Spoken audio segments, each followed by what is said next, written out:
গত সপ্তাহে আপনারা জানেন কক্সবাজার আমার একটা প্রোগ্রাম ছিল, তো হেলিকপ্টারে গিয়েছিলাম। ফেনী জেলা যখন পার হচ্ছি আমি দেখলাম তিনটা উইন্ড মিল চিনেন তো, বিশাল পিলার, তিনটা চারটা পাখা থাকে।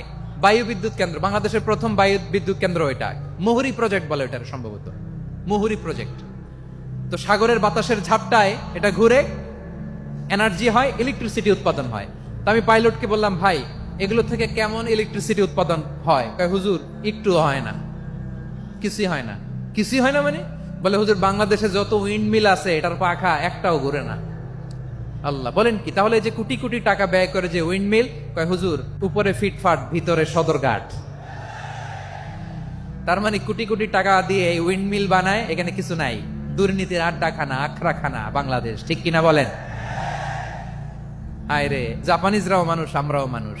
মানুষকে যত্ন নিলে মানুষের মধ্যে যারা কি পটেনশিয়াল রেখেছে। আমি জাপানের দুইটা উদাহরণ দেই। জাপানের 2022 সালে জাপানের সাথে জার্মানির খেলা, ফিফা ওয়ার্ল্ড কাপ 2022, এক পক্ষে জাপান, আরেক পক্ষে কোন দেশ? ওই খেলায় জিতেছিল জাপান, জিতেছিল 22 সালের এই ফিফা ওয়ার্ল্ড কাপে জাপান ফুটবল খেলায় জিতে।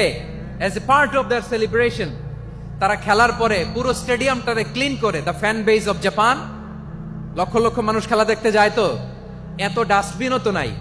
তো যারা ডাস্টবিনে জায়গা পায় নাই, তারা এই যে চকলেটের প্যাকেট, পানির বোতল, চিপসের প্যাকেট তারা এদিকে সেদিকে রেখে দিয়েছে।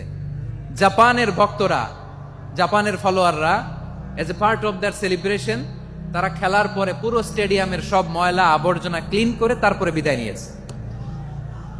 তাদেরকে কি ক্লিন করার দায়িত্ব দেওয়া হয়েছিল?